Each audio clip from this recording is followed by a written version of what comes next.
All right, let's check out this Chimera deck profile. If we have more time after, we can play another game. Lampy Yugioh. Top 4 Dutch nationals. Chimera. We saw some feature matches of this. It looked kind of interesting. I do know that they were going for the barrier statue. And I came top 4 at the Dutch nationals with my Chimera deck. The deck was very that's consistent. me. Shout out. It performed very Congratulations. well. The only times I bricked was in the last round of Swiss, where it didn't matter because we were locked in for top cut, and in the top 4 match in game 3. But it is what it is. Overall, the deck performed very well. And yeah, let's get into the profile. So first the standard ratios: play 3 Swords Knight, 3 Kotal, and then the new card, 3 Nightmare Apprentice. I genuinely want to mess around with Chimera at some point.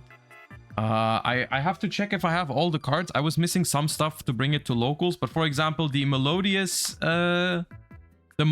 Chimera looked really interesting. This card honestly does so much for the deck. People don't even really realize, because it is an illusion extender that you didn't have before, that you can search of the 3 Gazelle. Wait, Gazelle searches Apprentice?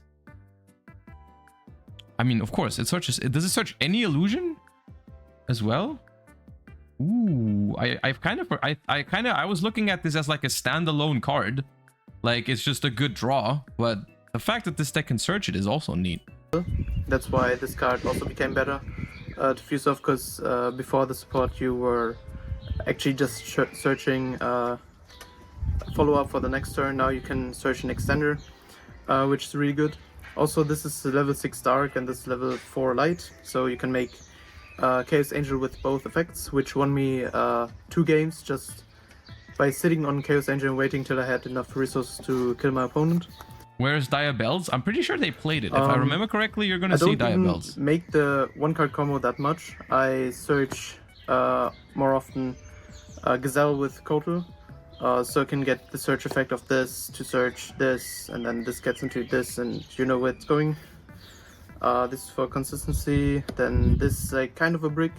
You don't really want to open it, but you need it for the grind game. And I mean, it's fine to draw if you have a playable hand already, right? It's just it doesn't contribute to it, but if you can fuse it away from hand, it's okay at some point. Sometimes it's really good to fuse off to reborn your illusions. Yeah. Then the Master Tao. This is like the one of 2 bricks you're playing. Uncle Ollie, think of the 23 months. It just reborns an illusion. It makes killing your opponent very easy, and can reborn this card. This was the MVP of the tournament. This card was broken. It makes your board so much better, because you're immune to Evenly, Super Poly, Droplet, Imperm, any type of quick spell.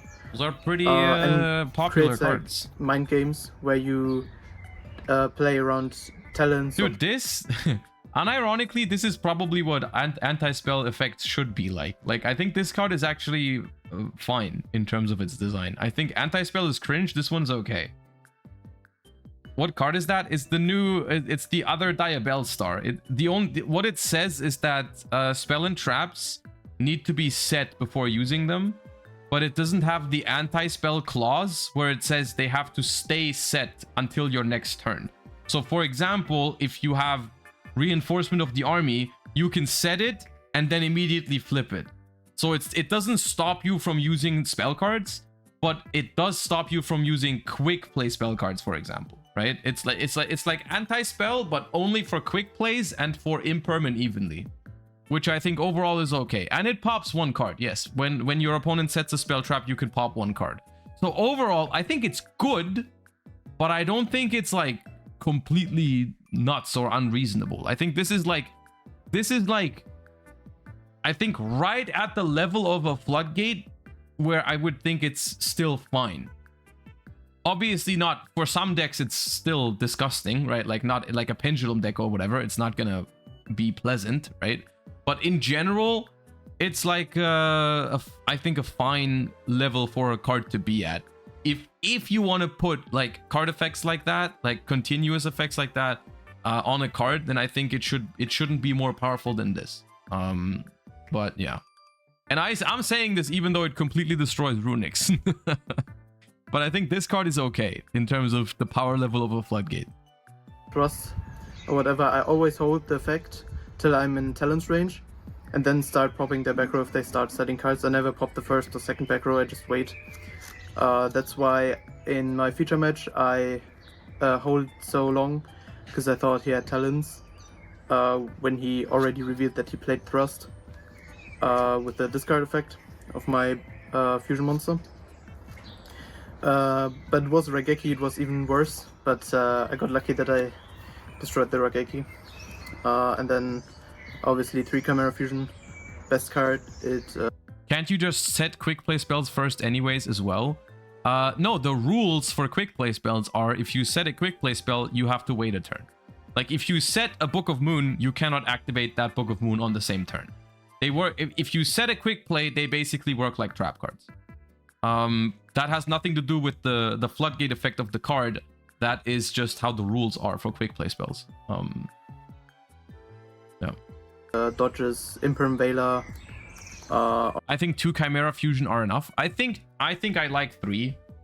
Whenever I've played a Chimera deck, which was mostly a Runic Chimera, but whenever I've played a Chimera deck, it's always like if your stuff resolves, you don't need 3 Chimera fusions, but it helps you play through disruptions so well. Like if your opponent has Imperm Veiler or anything, if they stop your plays and you can't get to the fusion spell, your deck feels like it does nothing. Like it literally, if Chimera doesn't find a fusion spell, it feels so bad.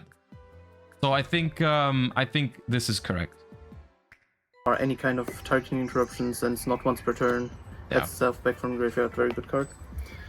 I didn't play any branded cards or runic cards. I think the runic cards were not good enough after the new support, because you kinda don't play any non-engine, and you don't need the branded cards anymore, because I don't want to fusion lock myself.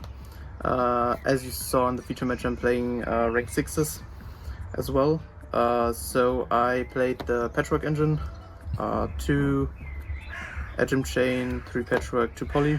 Did you consider, real question, did you know about the Melodious package that people have been playing in this deck? Was that something you considered? Because you're in chat, right?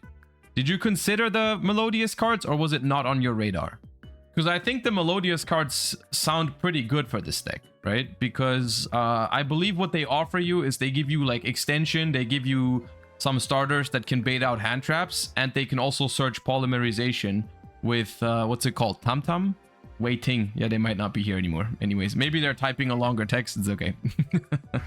There. I think the ratios were very good. Clear Obviously, comms. Patchwork's the best card to start off, because like Patchwork plus Gazelle is like the best.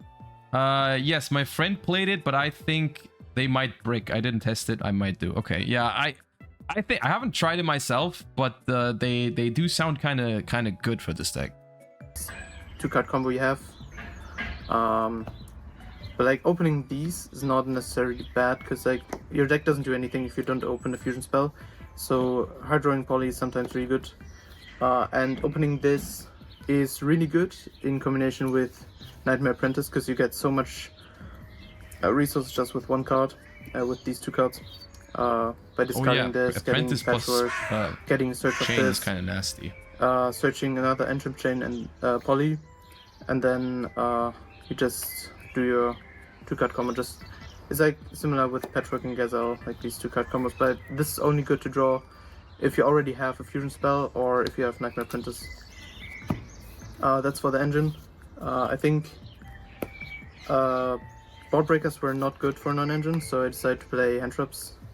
I played Thresh, 3 Veiler, 3 Mona, and 3 Imperm. Classic hand traps are also very good Yugioh deck in the current format. Because of Guardian Chimera, because you can draw it into if you don't have like good enough board. I think these are neat because of Snake Eye. Last 2 cards called by. It's like, because sometimes if you only have Sword Knight, you're losing to Ash. And 1 Talents for the 14th card. This card is really good in this deck. if you get hand trapped and can play on, because then you're hand looping your opponent for 3 basically, because of the fusion Chimera, because of talents, and they threw a hand trap. That's really good, but I didn't want to break on this as well as I went for the hand trap approach, so I didn't want to play that much bot breaker. That's for the main deck, clean 40. Then for the extra deck, shout out to my dog.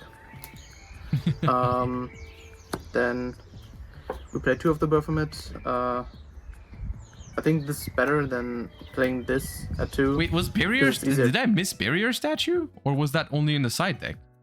Oh, it's inside. Okay, it's not even main deck. Okay, base. One of this never needed the second one. This is the OTK win condition of this deck. You don't. The funny thing about this deck is you don't even need to out the board to OTK them. Like the fact that you don't have to rely on a main deck floodgate like that is pretty cool. That makes the deck that makes the deck cooler in my eyes. Like, of course you're siding it for going first, like I can understand that, but the fact that the deck is able to perform in game 1s without that card is neat to me. Like other decks, you just need 1 monster and just bait the interruptions and just attack 4 times into the monster and then you win. Diabells is a main deck floodgate? Yeah, but like Diabells is not comparable to a barrier statue. Come on, like Diabells forcing your opponent to set normal spells before activating them, maybe popping 1 card and stopping like an imperm or something, that's not comparable to being under a barrier statue. Come on. Which card would you rather play against with like 99% of Yu-Gi-Oh decks? A barrier statue or a Diabells? Like, regarding Chimera, I think 2 are needed, because going second you always use 1, and if you can't kill your opponent you kind of need a second one for interruption for their turn. Then 1 Magnum, pretty standard in any Chimera build. Dragostapelia, also pretty good. Sometimes. I mean, if you play Pendulum, yeah, but like if you play Pendulum, you probably deserve to get floodgated. To dodge. I think that's fair enough. Imperm Vader on Baphomet to fusion some Dragostapelia. These are all fusion monsters for my fusion deck. Then we start off with the other cards. And 1 Chaos Angel. This card was crazy the entire tournament. There were like 2 games where I just won by sitting on Chaos Angel and wait till I had enough cards to summon the... Which matchup can you just sit on Chaos Angel at the moment against? Which matchup can you do that against? Branded? Does it work against Branded? Okay, my opponent. This overperformed was pretty good. Then Tenpai? I don't think it works against Tenpai, because it just says activated effects, right? So doesn't like the Samurai Destroyer work or something? I'm pretty sure Tenpai has the same stuff that they use to out Yubel, I think also out Chaos Angel, no? If they play it, I mean, yeah, okay, I guess. But most lists that I've seen so far do play something. These monsters, I played 1 Lars, 1 Beatrice. So the rank 6 you go for. I summoned this post siding, because then I know what I'm playing against and I can set up 2 locks with Diabells and the cards in my set deck. And game 1 versus any deck, I summoned this blind because it's just really good as a negate. And then 1 Typhon, never summoned this, but it's like good to have. It's also a fiend, so you can fuse it off or reborn it back with your Chimera. And then Link monsters, SP obviously, 1 Muckracker, it's Fiend reborns your Fiend monsters, really good. It's also really good with Chaos Angel, but that never came up. And the last card of my extra deck was Nightmare Phoenix. I didn't really know what to put as a 15th card, so I just played this to out deck lockdown or skill drain. Because this is a Fiend as well, so if you target skill drain with this, you can chain Chimera Fusion to fusion summon it off for any of your Chimera Fusions, and then destroy skill drain. So that's really nice. So you don't need to waste your resources for SP. Then for the side deck, I played 3 Crow. Just has a good matchup spread. Was fine. I didn't play against a lot of decks where it was good against 3 Ogre. This is for the Snake Eye build with the Diabellstar Snake Eye, where they go for the number 38. Then fun cards, 1 Barrier Statue. Yep. 1 End of Anubis. This is for graveyard decks. Also very fun lock you can set up with this deck. One Okay, red so resin- what is graveyard decks? Oh, Red Resonate, my favorite tuner. What is what deck in the format right now is End of Anubis actually good? Like, I understand the barrier statue, even though it's cringe, but like, do you actually need End of Anubis? Are we preparing for Tearlaments? Okay. Later. Yes.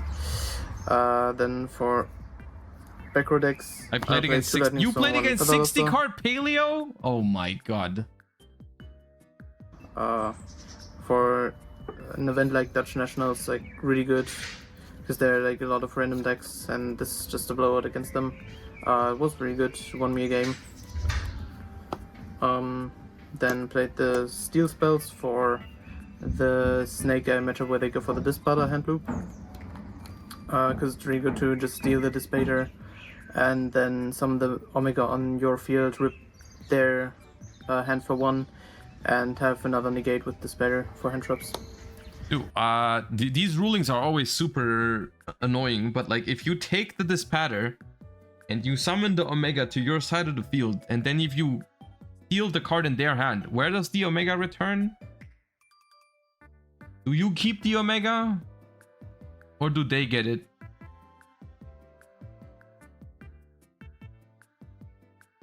You keep it? Okay. Because it's is it because you have if you steal it forever, you keep? Yeah, because the Dispatter is not like a temporary gain control. Like, if you were to hypothetically, you go change of heart on an Omega, right? And you only were to keep it for a temporary time, then they would get it back, right? I activate of Goyo King. Let me take a good Malakota. Return to the field of play that controlled it at the time that was banished.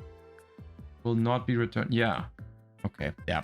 So, The off last topic. card of my deck was a bit of a troll card, but I didn't really know what to side against Senpai, so I played 1 Rise to Full Height to send off Beatrice. Dude, Um, you are officially how many cards is that? 70? You are officially 1 out of 70%, like 1 out of 70 based. Almost there. You're almost there, dude. So close. 1 out of 70. Never sided in because I never played against Senpai, but in theory it's very funny. I said he didn't pull it off, but yeah. But how do you access it? Oh, Beatrice, right? That was my profile. Shoutouts to my team, Babakat Gaming, especially to Ola and Burak, who drove with me to the event. And Yeah, that was shoutouts cool. to the cameraman, Max, who doesn't even know what Yugioh is. And yeah. Oh, that was nice. That's a neat deck. I want to try Chimera at some point.